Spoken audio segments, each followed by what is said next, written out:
இலங்கை ஜனாதிபதி அனுரகுமார திசாநாயக்க அவர்கள் அண்மை காலமாக பிரச்சார கூட்டங்களிலே பொதுவாக யாழ்ப்பாணம் மன்னார் மற்றும் நாட்டின் இதர பாகங்களில் தென்னிலங்கையிலும் கூட ஒரு பிரச்சாரத்தை செய்து வருகின்றார். அதாவது தன்னுடைய கட்சியினுடைய அரசாங்கத்தினுடைய கட்சியினுடைய ஆளுகைக்குள் உள்ளூராட்சி மன்றங்கள் வருமாகில் மாத்திரமே அந்த உள்ளூராட்சி மன்றங்களுக்கான நிதி ஒதுக்கீடுகளை செய்ய முடியும் என்றும், அது அவ்வாறாக தங்களுடைய ஆட்சிக்கு வராத உள்ளூராட்சி மன்றங்கள் தொடர்பாக பல தடவைகள் அது பற்றி ஆராயப்பட வேண்டியதாக இருக்கும். அவற்றின் அபிவிருத்தி தொடர்பாக பல்வேறுபட்ட சந்தேகங்களும் இருப்பதாக ஒரு மக்களை அச்சுறுத்தும் வகையிலே கருத்துக்களை வெளியிட்டு வருகின்றார். ஒரு ஜனாதிபதி என்ற முறையில் அவர் அவ்வாறான ஒரு கருத்தை முன்வைப்பதையிட்டு நாங்கள் வெட்கி தலைகுனிகின்றோம். ஏனென்று சொன்னால் இந்த நாட்டினுடைய சம்பிரதாயங்களின் அடிப்படையிலும் ஒரு தேசத்தினுடைய ஒரு உலகளவிலேயே உள்ளூராட்சி மன்றங்கள் என்பவை அதாவது ஒரு ஆட்சி அதிகார பகிர்வுக்கான ஒரு அலகாக காணப்படுகின்றது. அந்த ஆட்சி அதிகார பகிர்வின் அலகு என்று வரும்போது உள்ளூராட்சி என்பது உண்மையிலேயே ஒரு ஆட்சி சித்தாந்த தத்துவம். அந்த அடிப்படையிலே நாட்டிலே ஜனநாயக ரீதியாக மக்களிடம் ஆட்சி அதிகார பகிர்வு மேற்கொள்ளப்படுவதற்காக உருவாக்கப்பட்ட ஆட்சி முறைமை ஒன்றுதான் உள்ளூராட்சி மன்றம். அந்த உள்ளூராட்சி மன்றங்களை எந்த அரசாங்கங்களாவது மத்தியில் இருக்கக்கூடிய அரசுகள், அதாவது அரசின் முகவராக இருக்கக்கூடிய அரசாங்கம் ஒருபோதுமே தன்னுடைய கட்டுப்பாட்டில் மாத்திரம்தான் இருக்க வேண்டும் என்று கருதக்கூடாது. அது மக்களினுடைய ஜனநாயக உரிமைகளுக்கு மதிப்பளித்து அவர்கள் எதை கேட்டுக்கொள்கின்றார்களோ எதை அவர்கள் செய்கின்றார்களோ அது தொடர்பாக பிரதிபலிப்பை வெளியிட வேண்டியது ஒரு பொறுப்பு அரசாங்கத்துக்கு இருக்கின்றது. இதைவிட ஒரு ஜனாதிபதியாக இருக்கக்கூடியவர், ஒரு நாட்டினுடைய நிறைவேற்று தலைவராக இருக்கக்கூடியவர் அந்த தன்னுடைய அந்தஸ்திலிருந்து இறங்கி, அதாவது சின்னத்தனமான ஒரு சிறுபிள்ளைத்தனமான வேலைகளில் ஈடுபடுவதையிட்டு நாங்கள் மிகவும் வேதனையையும் அதே நேரத்திலே வெட்கத்தையும் அடைகின்றோம். அடிப்படையிலே இங்கே பாருங்கள், உள்ளூராட்சி மன்றம், இதிலே மக்கள் தெளிவாக ஒன்றை விளங்கிக் கொள்ள வேண்டும். உள்ளூராட்சி மன்றங்கள் ஒருபோதும் மத்திய அரசாங்கத்தினுடைய எடுபிடிகள் அல்ல. அவைகள் உலக அளவிலேயே அரசியல் அடிப்படையில், அதாவது ஒரு நாடுகளுடைய அரசியல், நாடுகளுடைய பயணப்பாதைகளின் அடிப்படையிலே அவைகள் ஒரு குட்டி அரசாங்கங்கள். அதாவது உள்ளூராட்சி மன்றங்களுக்கென்று அதிகாரங்கள் பகிரப்பட்டிருக்கின்றன. இலங்கையிலும் அரசியலமைப்பு சட்டத்தின் பிரகாரம் உள்ளூராட்சி மன்றங்களுக்கான விசேட சட்டங்கள், உள்ளூராட்சி அதிகார சபைகளுக்கான சட்டங்கள் உருவாக்கப்பட்டு மாநகர சபை கட்டளை சட்டம், நகரசபை கட்டளை சட்டம், நகரசபை, பிரதேச சபை என்றவாறாக பல்வேறுபட்ட சட்டங்களின் வாயிலாக அவற்றுக்கு அதிகாரங்கள் பகிரப்பட்டிருக்கின்றன. இதை விடுத்து பல்வேறுபட்ட பாராளுமன்ற சட்டங்களின் வாயிலாக வருகின்ற பணிப்பொறுப்புகளையும் உள்ளூராட்சி மன்றங்கள் கொண்டிருக்கின்றன. இந்த அடிப்படையிலே பார்க்கும்போது ஒரு உள்ளூராட்சி மன்றத்தை மத்திய அரசினை ஆட்சி செய்யக்கூடிய அரசாங்கம் ஒன்றின் ஒரு எடுபிடியாக இந்த இடத்திலே அனுரகுமார திசாநாயக்க அவர்கள் மாற்றுவதற்கு முயற்சிக்கின்றார். இதனை நாங்கள் முன்னாள் தவிசாளர்கள் என்ற ரீதியிலே வன்மையாக கண்டிக்கின்றோம். அவர் சொல்லுகின்றார், அதாவது இந்த உள்ளூராட்சி மன்றங்கள் தேசிய மக்கள் சக்தியின் கைகளுக்குள் வராவிட்டால் அவற்றிற்கான அபிவிருத்தி நிதிகள் நிறுத்தப்படும், அவற்றுக்கு எந்த ஒத்துழைப்பும் வழங்கப்படாது, உங்களுடைய பிரதேசத்திலே அபிவிருத்திகள் நடைபெறாது என்று வாக்காளர் பெருமக்களை, எங்களுடைய மக்களை அச்சுறுத்துகின்ற விதத்திலே அவர்கள் பேசி வருகின்றார்கள். ஜனாதிபதி மாத்திரமல்ல, கேபினெட் அமைச்சர்கள், அடுத்தது பாராளுமன்ற உறுப்பினர்கள், உள்ளூராட்சி மன்றங்களுடைய வேட்பாளர்கள், கல்வியாளர்கள் என்று சொல்லக்கூடிய அவர்களுடைய கட்சியினர் சிலரும் இவ்வாறாக பேசி வருகின்றார்கள். இது அடிப்படையில் இந்த இடத்திலே நாங்கள் கேள்வி எழுப்புகின்றோம். இவர்களுக்கு இந்த உள்ளூராட்சி சபை தொடர்பான சட்ட திட்டங்கள், அவற்றினுடைய இயங்குகை, அவற்றுடைய நிர்வாக முறைமை, அவற்றினுடைய ஆளுமை, அவற்றினுடைய தேவைப்பாடு தெரியாதா என்று கேள்வி எழுப்புகின்றோம். ஏனென்று சொன்னால் சில சமயங்களிலே அவர்கள் ஒரு எல்போட் தரப்பினராக இருக்கின்றார்கள். அதாவது இப்போதுதான் நாட்டை பயிலுகின்ற பயில்வான்களாக இருக்கின்றார்கள். அப்படி இருக்கையில் அவர்கள் அந்த மமதையிலே, அதாவது தாங்கள் ஆட்சி அதிகாரத்தை பொய்களை கூறி கைப்பற்றிவிட்டோம், ஆனால் இப்போது பயிற்சியாளர்களாக இருக்கின்ற அறியாத்தனத்தில் இவ்வாறு செய்கின்றார்களா, அல்லது மக்களை தொடர்ச்சியாக ஏமாற்றுதலுக்கு உள்ளாக்க வேண்டும் என்ற உத்வேகத்தில் இவ்வாறு செய்கின்றார்களா என்று நாங்கள் வெளிப்படையாக கேள்வி எழுப்புகின்றோம். தெளிவாக இதிலே எங்களுடைய மக்கள் விளங்கிக் கொள்ள வேண்டும். வேண்டும். ஒரு உள்ளூராட்சி நிறுவனங்கள் அவைகள் தங்களுடைய வருமானத்தை ஈட்டுவதற்கான சகல வகையான வழிமூலங்களையும் சட்ட ரீதியாகவும் அரசியல் உரித்து ரீதியாகவும் ஒரு நாட்டினுடைய நிர்வாக ரீதியாகவும் பெற்றிருக்கின்றன.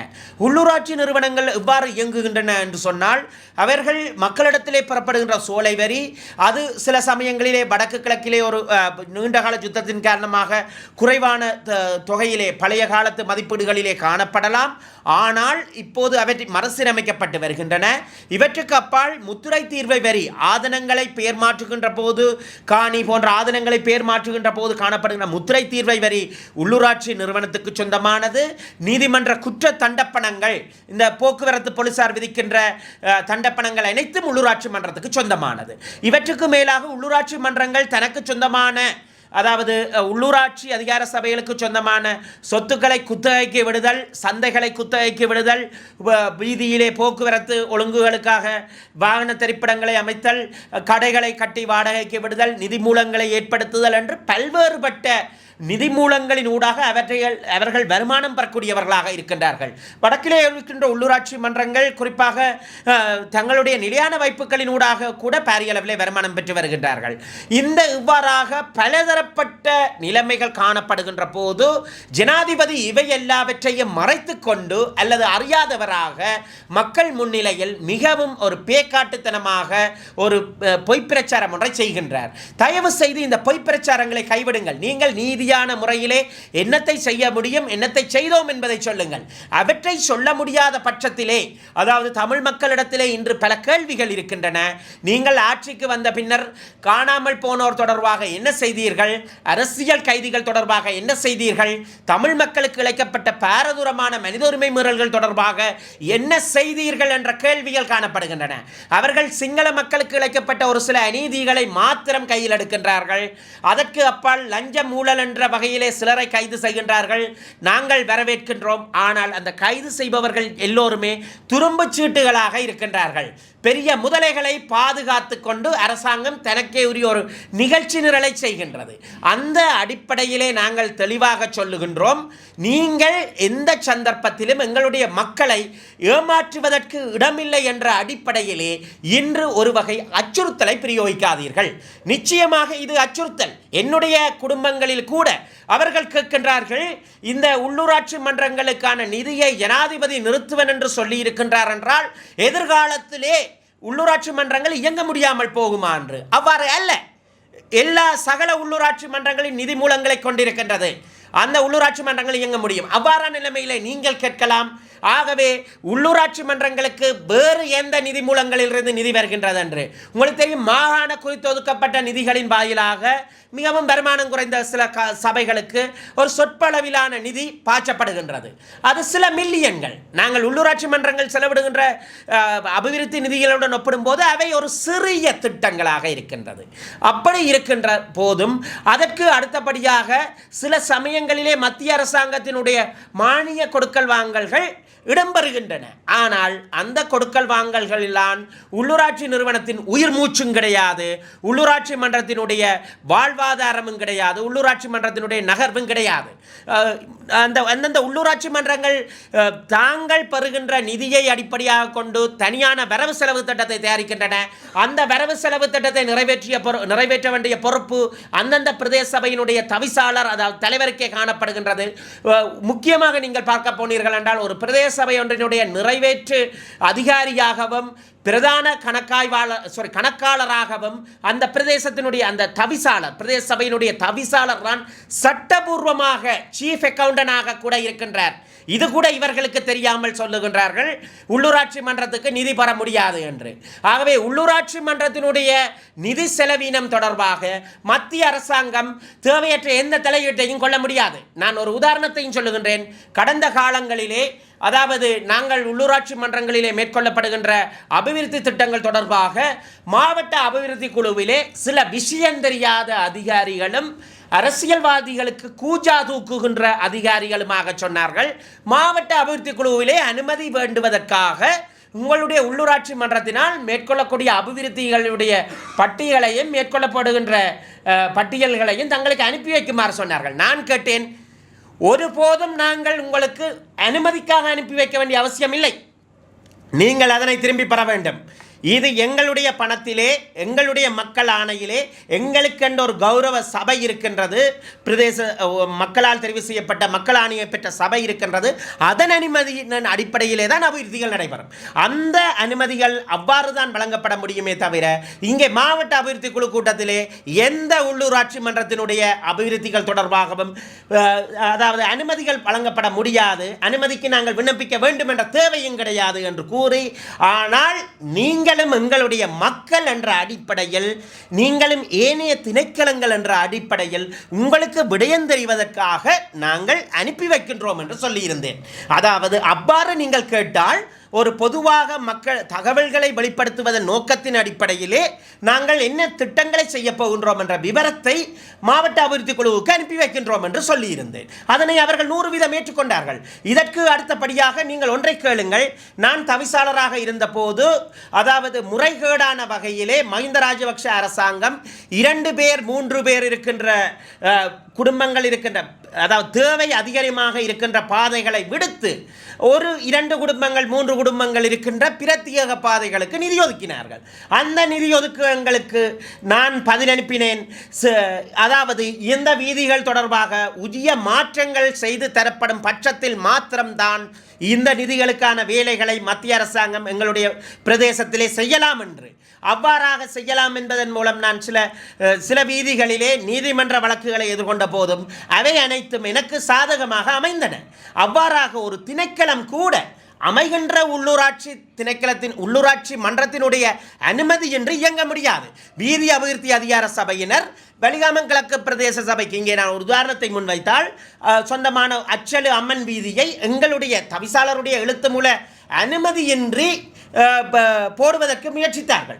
நான் அந்த பேர்பலகையிலிருந்து மஹிந்த ராஜபக்ஷ அவர்களுடைய படம் பொறிக்கப்பட்ட பேர்பலகையிலிருந்து சகலதையும் அகற்றினேன். வீதி அபிவிருத்தி அதிகார சபையினுடைய சட்டத்தரணிகள் எனக்கு கடிதம் எழுதினார்கள், பகிரங்கமாக சொன்னார்கள், இது தவிசாளர் சட்டத்தை மீறிவிட்டார், அவருக்கு எதிராக சட்ட நடவடிக்கை என்று கம்பினார்கள். ஆனால் அந்த இடத்திலே இறுதியிலே அவர்கள் மீளவும் என்னிடம் வந்து அனுமதி கேட்டதன் பிரகாரம் வழக்கை முடித்து கொண்டோம். ஆகவே நாங்கள் தான் இந்த விடயங்களிலே தெளிவாக சொல்கின்றோம். ஒவ்வொரு உள்ளூராட்சி மன்றமும் மிகவும் அதிகாரம் பொருந்தியது. அந்த அதிகாரங்கள் சரியாக பிரயோகிக்கப்பட வேண்டும். இராணுவத்தினர் கூட என்னுடைய ஆட்சிக்கால பகுதியிலே உள்ளூராட்சி மன்ற பிரதேசத்திலே ஒரு போட் நடுவதற்கு கூட எங்களிடம் வந்து நின்றிருக்கின்றார்கள். போலீசார் அவ்வாறாக நின்றிருக்கின்றார்கள். எல்லா திணைக்களங்களையும் காட்டிலும் உள்ளூராட்சி மன்றங்கள் ஒரு நிறைவேற்று அதிகாரம் பொருந்திய ஸ்தாபனங்கள். இது சாதாரணமாக பிரதேச செயலகங்களுக்கு கீழ்ப்பட்ட அலகு அல்ல, மத்திய அரசாங்கத்துக்கு கீழ்ப்பட்ட அலகு அல்ல. இது அதிகாரிகள் மட்டத்திலே சிலருக்கு தெளிவின்மை காணப்படுகின்றது. அவர்கள் சரியாக சட்டத்தை படிக்க வேண்டும். நான் சொல்லுகின்றேன், அரசியல்வாதிகள் சரியாக சட்டத்தை படிக்க வேண்டும். இந்த உள்ளூராட்சி மன்றங்கள் தனித்துவமான தத்துவார்த்த ரீதியாக உள்ளூராட்சி கொள்கையை முன்னெடுப்பதற்கான ஸ்தாபனங்கள். இவைகள் ஒரு குட்டி அரசாங்கம். அனுரகுமார திசாநாயக்க அவர்கள் இவ்வாறாக ஒரு நாட்டினுடைய ஜனாதிபதியாக இருக்கின்றாரோ அதுபோன்று ஒரு உள்ளூராட்சி மன்றத்தினுடைய தவிசாளர் அந்த பிரதேசத்தினுடைய தலைவர். அவருக்கு நிறைவேற்று அதிகாரங்கள் சிலது இருக்கின்றன. அந்த நிறைவேற்று அதிகாரங்கள் இப்போ ஜனாதிபதிகளுக்கு இருப்பது போல ஒரு பாரதூரமான அதாவது நாட்டை ஜனநாயகமின்மைக்கு கொண்டு செல்லுகின்ற அளவுக்கான நிறைவேற்று அதிகாரங்கள் அல்ல. ஆனால் நிறைவேற்று அதிகாரங்கள் இருக்கின்றன. அந்தந்த உள்ளூராட்சி மன்ற திணைக்களங்கள் அந்த பிரதேசத்துக்கு கீழே விடிய பரப்புகளே இருக்கின்ற, அதாவது அந்த ஆளுகை பரப்புகளே இருக்கின்ற எந்த அரச ஸ்தாபனங்களும் அந்த உள்ளூராட்சி மன்றத்தினுடைய நெறிப்படுத்தல்களை மீறிவிட முடியாது, சட்டத்திட்டங்கள் மீறிவிட முடியாது. உள்ளூராட்சி மன்றத்தினுடைய அனுமதி எடுக்க வேண்டும். நான் பல விடயங்களிலே பலவாறு நெருக்கடிகளை கொடுத்திருக்கின்றேன். இவ்வாறாக எழுந்தமானமாக செயற்பட்ட அதிகாரிகளுக்கும் அரசியல்வாதிகளுக்கும் எதிராக கடந்த காலங்களிலே கோப்பாய் பிரதேச செயலாளர் அக்கரை கடற்கரையிலே ஒரு காணியை கடற்படையினருக்கு கையளிப்பதாக கிராம சேவையாளருடன் சென்று அங்கே அளவீடு செய்த போது நான் அவருக்கு சொல்லியிருந்தேன், உங்களுடைய சட்டத்தின்படி செயற்படுங்கள். இது உள்ளூராட்சி மன்றத்தினுடைய எல்லைப்பரப்புக்குள் நீங்கள் நுழைவதாயின் என்னுடைய அனுமதி தேவை. என்னுடைய ஆளுகைக்கு இருக்கின்ற உள்ளூராட்சி மன்றத்திலே நீங்கள் எவ்வாறு கடற்படைக்கு காணியை கையளிக்க முடியும் என்று அக்கறை கடற்கரையிலே கேட்டதன் மூலம் அதற்கு பின்னர் அவர்கள் மன்னிப்பு கேட்டார்கள். அந்த விடயத்தை பின்வாங்கி கொண்டார்கள். கிராம சேவையாளருக்கு சொன்னேன், இங்கே நீங்கள் வராமல் இருப்பதற்காக நான் உடனடியாக தனியார் செக்யூரிட்டி கார்ட்ஸை அந்த இடத்திலே போட்டிருந்தேன். அதுபோன்று பல நடவடிக்கைகளிலே நாங்கள் தலையிட்டிருக்கின்றோம். தொல்லியல் திணைக்களம் நிலாவரையிலே ஒரு பௌத்த விகாரை ஒன்றை அமைக்க முயற்சித்த போது அந்த பௌத்த விகாரை சட்டவிரோதமான கட்டுமானமாக மேற்கொள்ளப்பட போகின்றது என்பதை அறிந்து நாங்கள் தடுத்திருக்கின்றோம். கட்டிட அனுமதி எங்களுடையது. இவ்வாறாக பலதரப்பட்ட விடயங்களிலே அதிகாரம் காணப்படுகின்றது. இந்த இடத்திலே நான் எங்களுடைய மக்களுக்கு தெளிவாக ஒன்றை சொல்லி வைக்க விரும்புகின்றேன்.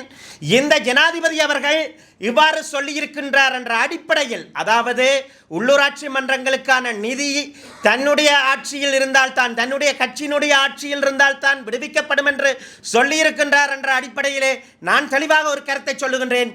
நீங்கள் இன்றும், அதாவது மத்திய அரசாங்கம் சமூக நலன்புரி சேவைகளை வழங்குவதாக கூறி ஆசிய அபிவிருத்தி வங்கி, உலக வங்கி, சர்வதேச நாடுகளில் இருந்து நிதியுதவிகளை, கடன்களை பெறுகின்றீர்கள். அந்த கடன்கள் நீங்கள் அரசாங்கமாக, மத்திய அரசாங்கமாக வெளிநாட்டு அமைச்சை கொண்டிருக்கின்ற காரணத்தின் அடிப்படையிலே உங்களுக்குள்ளாக உள்ளூராட்சி மன்றங்களை வந்தடைகின்றது.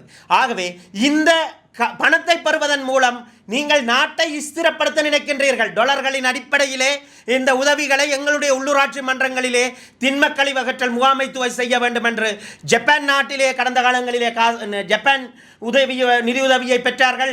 அதுபோன்று உலக வங்கியினுடைய நிதியுதவியை பெற்றார்கள். ஆசிய அபிவிருத்தி வங்கியினுடைய நிதியுதவியை பெற்றார்கள். தற்போது சோலை வரிகளை கணனிமயப்படுத்தப்பட வேண்டும் என்ற உதவிகளை பெறுகின்றார்கள். இவ்வாறாக இவர்கள் பெறுவதன் மூலம் நாட்டுக்குள்ளே டாலர்களை வரவழைக்கின்றார்கள். ஆகவே எங்களுடைய உள்ளூராட்சி மன்றங்களை காரணம் காட்டி அரசாங்கம் பல்வேறுபட்ட உதவிகளை பெறுகின்றது.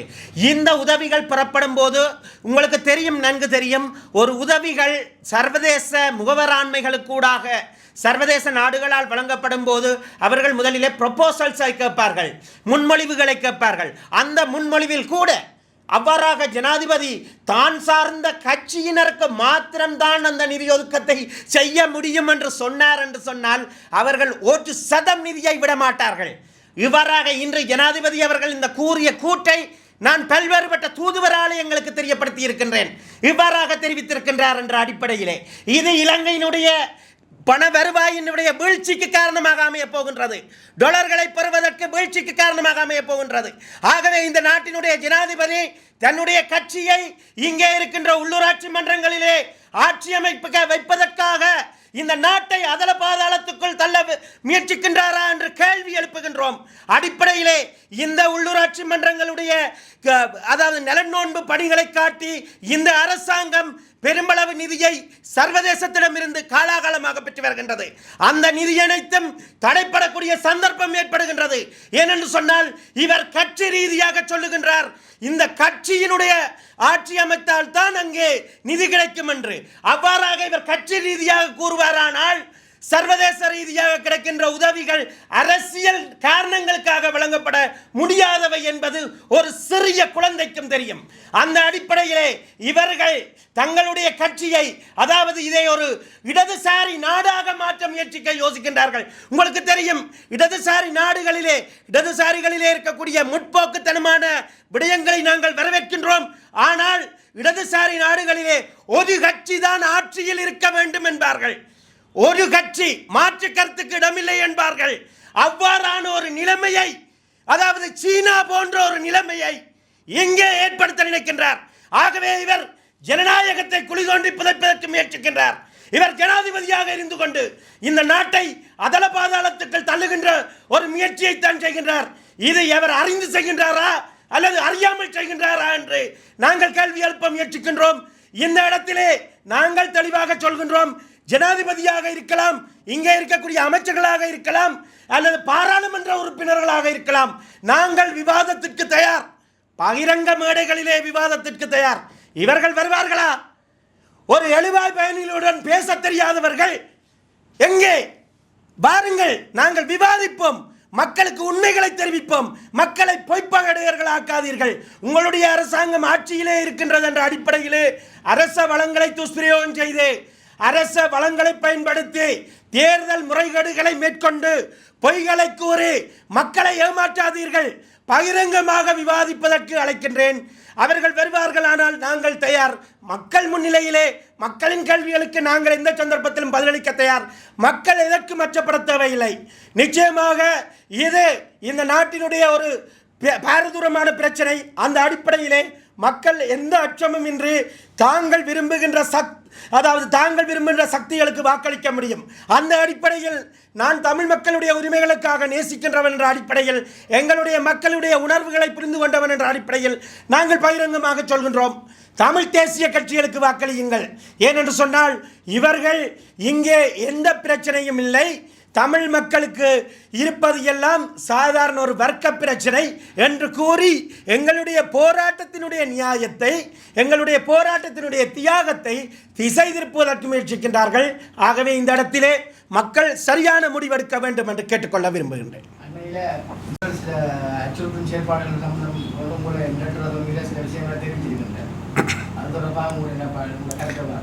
அவர்கள் இன்று செய்வது எல்லாம் ஒரு பலூன் ஊதுற விளையாட்டு. சின்ன பிள்ளைகள் பலூனை ஊதி பின்னர் அது பலூன் பெருசாக வந்தால் வெடிச்சு போடும்.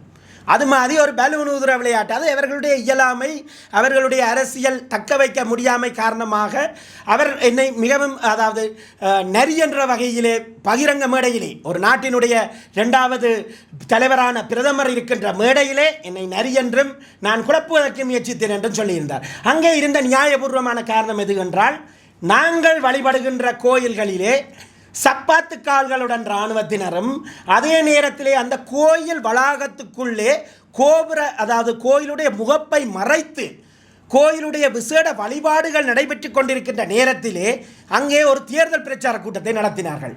எங்களுடைய எந்த கட்சியும், என் ராஜபக்சாக்கள் கூட, மிகவும் கொடூரமான ஒரு செயற்பாடுகளையுடைய ராஜபக்சாக்கள் கூட ஒருபோதும் கோயில்களுக்குள்ளே பிரச்சார மேடைகளை போடவில்லை.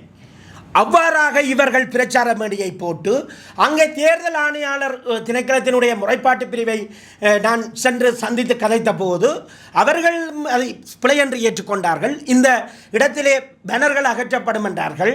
வேட்பாளர்கள் மேடையேற முடியாது என்பதை நான் தெளிவாக சுட்டிக்காட்டினேன். வேண்டுமென்றால் பிரதமர் அவர் பிரதமராக இருக்கின்றார் என்ற அடிப்படையிலே பேசிவிட்டு போவதிலே எங்களுக்கு எந்த ஆட்சேபனையும் இல்லை. ஆனால் அரசியல் ரீதியாக இதுவும் அங்கே பேசக்கூடாது என்பதிலே நாங்கள் தெளிவாக இருந்தோம். ஆனால் நான் அதற்கு அப்பால் நான் சென்ற போது அங்கே தங்களுக்குள்ளே குசுகுசுத்து கொண்டிருந்திருக்கின்றார்கள். இவர் நிலாவரையிலே ஏராளமான இளைஞர்களை இப்படித்தான் சென்று கூட்டி வந்து தொல்லியல் திணைக்களத்துக்கு எதிராக போராட்டம் செய்தார். அதுபோன்று இங்கே நடக்கப் போவதாக கூறி நீர்வேலி சந்திக்கு அருகிலே இருக்கின்ற இரும்புக்கடை பகுதியிலே, இரும்புக்கடை ஒன்று இருக்கின்றது, அந்த வளாகத்திலே பஸ்ஸாக நவீன அழகான கனகரக ஆயுதங்களுடன் ஒரு விசேட அதிரடிப்படையினர்களும் ஒரு சிறப்பான யூனிஃபார்ம்களை அணிந்தவர்கள் வந்து குவிக்கப்பட்டு இருந்திருக்கின்றார்கள். பஸ்களிலே கொண்டு இருத்தப்பட்டு இருந்தார்கள். அவர்கள் அங்கே நாங்கள் குழப்புவோம் என்ற அடிப்படையிலே வந்தார்கள். எங்களுக்கு அங்கே வன்முறையை பிரயோகிப்பதோ அப்படியான நோக்கம் அல்ல. நாங்கள் வன்முறையின் மீது காதல் கொண்டவர்கள் அல்ல. ஆனால் அங்கே அவர்கள் சட்டத்தை மீறினார்கள், ஒழுங்கை மீறினார்கள். அந்த அடிப்படையிலே இவர்கள் சொல்லுகின்றார்கள். அவர்கள் ஏதோ சினிமா பாணியிலே சொல்லுகின்றார்கள், சரி விளையாட தொடங்கிவிட்டோம், விளையாடுவோம் என்று. இது என்ன நான் கேட்கின்றேன், இவர்கள் கிராமமாக விளையாடுகின்றார்களே, அந்த விளையாட்டுகளைப் போலவா அங்கே சில விளையாட்டுகள் விளையாடுகின்றார்கள்? அவையெல்லாம் பகிரங்கத்துக்கு வரும். பலதரப்பட்ட கலாச்சாரத்துக்கு ஒவ்வாத விளையாட்டுகளை விளையாடுகின்றார்கள். வடமாகாணத்திலே பலதரப்பட்ட பாதிப்புகள் இருக்கின்ற பிரதேசங்களிலே விளையாடுகின்றார்கள். அந்த விளையாட்டுகளை நாங்கள் படம் பிடித்து விரைவிலே வெளியிடுவோம். அதன்போது இவர்கள் வெட்கி தலை குனிய வேண்டி வரும் இந்த விளையாட்டுகளுக்கெல்லாம். இதைத்தான் நாங்கள் சொல்லிக்கொள்ள விரும்புகின்றோம்.